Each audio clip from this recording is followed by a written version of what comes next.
దగ్గరకు రావడం జరుగుతూ ఉంది ఈ 1.5 సంవత్సరాల్లో.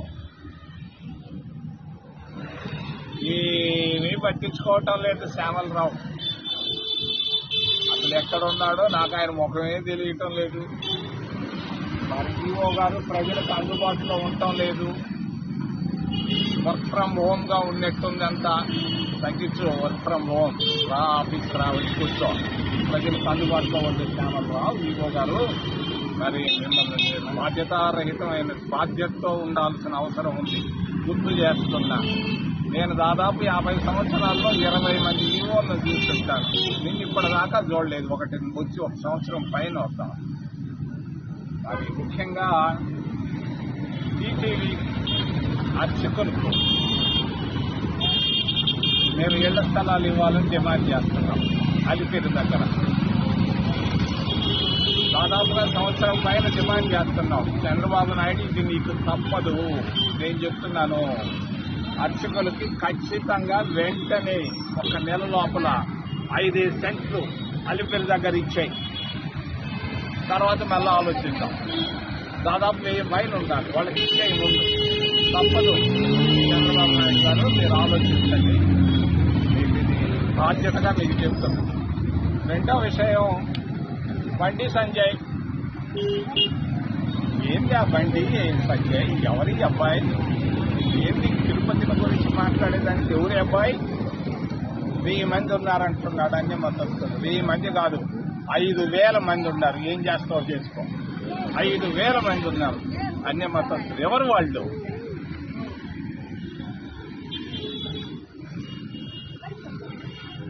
తుడిసేవాళ్ళు, మీరు పోసే ఒంటేలు కడిగేవాళ్ళు, మీరు అక్కడ చేస్తున్నటువంటి మలమూత్రాలను కడిగేవాళ్ళు 5000 మంది ప్రతిరోజు కష్టానికి, నష్టానికి, ఆరోగ్యానికి అన్నిటినీ తల వంచి చేసుకుంటున్నారు. పొట్ట పూటి కొరకు అన్యమతస్తులు ఉన్నారు. మా వాళ్ళు ఉన్నారు, నేను కాదంటాను. 5000 మంది ఉన్నారు. 10,000 రూపాయలు 12,000 రూపాయలు పని చేస్తున్నారు. సాయంకాలం ఆదివారం చర్చకు పోతుంది. ఏం చేయగలవు? తెలంగాణ నుంచి తీసుకొస్తావా సంజయ్? ఏమైపోయిందా మీ భారతీయ జనతా పార్టీకి? ఏం లేదా? వేరే మార్గమే, వేరే మాటలే లేవా? ఏమైపోతా ఉంది భారతీయ జనతా పార్టీ? నేను అడుగుతున్నాను, మోడీని అడుగుతున్నాను, అమిత్ షాని అడుగుతున్నాను. దమ్ముంటే జవాబు చెప్పండి. ఏంది ఇది? అన్ని మతాలు ఏందో? ఎవరై మీకు చెప్పేది? ఏంటి? కూటికి లేక దస్తున్నారు, ఉద్యోగాలు లేక దస్తున్నారు. దీని గురించి ఆలోచించుకోండి. అన్ని మతాలు ఇంకా ఎక్కువ మాట్లాడితే కన్నీళ్ళు వస్తాయి, జాగ్రత్త. రెండవది, తిరుమలలో క్షమించాలి, నేను బయట పండుగానే బయట పడుతున్నా. ఈరోజు అంటరాని తనం కనిపిస్తా ఉంది. తిరుమలలో అంటరాని తనం కనిపిస్తా ఉంది. 100 సంవత్సరాల నాడు మహాత్మా గాంధీ గారు ఆలయ ప్రవేశం చేయించాడు. దేవాలయ ప్రవేశాలు చేసింది మహాత్మా గాంధీ గారు, కాంగ్రెస్ పార్టీ. దాన్ని ఈరోజు తుంగలో దొక్కుతున్నారు. పేర్లెత్తి చెప్తే ఉరేసుకుంటారు. జాగ్రత్త, తగ్గించండి. మరి ఈ అంటరానితనం అనేది స్పష్టంగా కనిపిస్తా ఉంది. ఈరోజు మేము కాంగ్రెస్ పార్టీ అధికారంలో ఉన్నప్పుడు టీటీడీ ఆలయంలో ఎస్టీల ఆఫీసర్లకు మేము ప్రవేశం ఇచ్చాం. డిప్యూటీ ఈఓలుగా వేసాం, మరి పేష్కార్లుగా వేసాం. ఏది ఈరోజు తిరుపతి దేవస్థానం టెంపుల్లో తిరుమలలో ఒక్క ఎస్సీ ఆఫీసర్ ఉన్నాడా? ఎవరు జవాబు చెప్పాలి? చంద్రబాబు నాయుడు, నువ్వు చెప్పు జవాబు. వాళ్ళేంది అడిగేది? చంద్రబాబు నాయుడు చెప్పు, ఒక్క ఎస్సీ ఆఫీసర్ ఉన్నాడా తిరుమల టెంపుల్లో? ఎక్కడున్నారు చెప్పు జవాబు. రెండవ విషయమేమో, మరి ఒక్క అంగడన్నా ఉందా టీటీడీలో? తిరుమలలో 100ల సంఖ్యలో మీరు ఇస్తున్నారు. 100ల సంఖ్యలో ఇస్తున్నారు అంగళ్ళు. ఒక్కొక్కరు 1,00,000, 5 లక్షలు సంపాదిస్తున్నారు.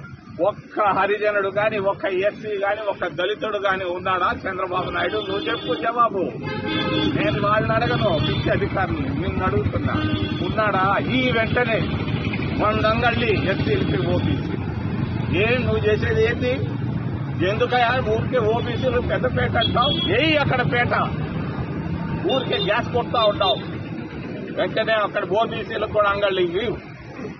మరి మూడో విషయం, బీజేపీకి నేను ఒక సున్నితంగా ఒక చిన్న ప్రశ్న అడుగుతున్నా. బీజేపీలో ఉన్నంత అవినీతి భారతదేశంలో గత 100 సంవత్సరాల్లో ఎక్కడా లేదు. అవినీతి అవినీతి అవినీతిమయంగా ఉంది భారతీయ జనతా పార్టీ. నేను మోడీని అడుగుతున్నా, అమిత్ షాని అడుగుతున్నా, మరి ఎవరినైనా అడుగుతున్నా, మీకు దమ్ము ఉందా జవాబు చెప్పేదానికి? ఇదిగో అవినీతి, 1,00,000 కోట్ల అవినీతి ఉంది. బ్యాంకులు గత 11 సంవత్సరాల్లో ఎన్పీఏలుగా మారాయి. 100 కోట్ల పైబడినటువంటి ఎన్పీఏలు ఉన్నాయి. మరి ఈ ఎన్పీఏలు 14,50,000 కోట్ల రూపాయలను మాఫీ చేశారు, రుణమాఫీ చేశారు. వాళ్ళ దగ్గర మీరు దాదాపుగా 10% తీసుకున్నారు. అంటే దాని అర్థం 14.5 లక్షల కోట్ల రూపాయల్లో 10% అంటే 1,00,000 కోట్ల రూపాయలు అవినీతి జరిగింది. ప్రతి ఒక్కరి దగ్గర డబ్బు తీసుకున్నారు. బ్యాంకింగ్ డిపార్ట్మెంట్ లో ఎవరు తీసుకున్నారు? దీనికి సూత్రధారి ఎవరు, పాత్రధారి ఎవరు? జవాబు చెప్పు. భారతీయ జనతా పార్టీ నీకు దమ్ముంటే, అవినీతి లేదని మీకు దమ్ముంటే చెప్పు. నేను అడుగుతున్నా, 1,00,000 కోట్ల అవినీతి జరిగింది గత 11 సంవత్సరాల్లో భారతీయ జనతా పార్టీ టైంలో. ఏంది దీనికి జవాబు? ఎక్కడుంది దీనికి జవాబు? చెప్పు జవాబు. ఆడేదో 2G స్పెక్ట్రమ్ అంట, ఇంకెక్కడో కోల్ స్కామ్ అంట, ఇక్కడ స్కామ్, బ్యాంకింగ్ స్కామ్, 1,00,000 కోట్ల రూపాయల అవినీతి జరిగింది. ఇది మాట్లాడవా బండి సంజయ్? నువ్వు అన్య మతాల గురించి మాట్లాడతావు, మరి ఇక్కడ మాట్లాడు, దీని గురించి మాట్లాడు, అవినీతిని గురించి మాట్లాడు. దమ్ముంటే జవాబు చెప్పండి. నేను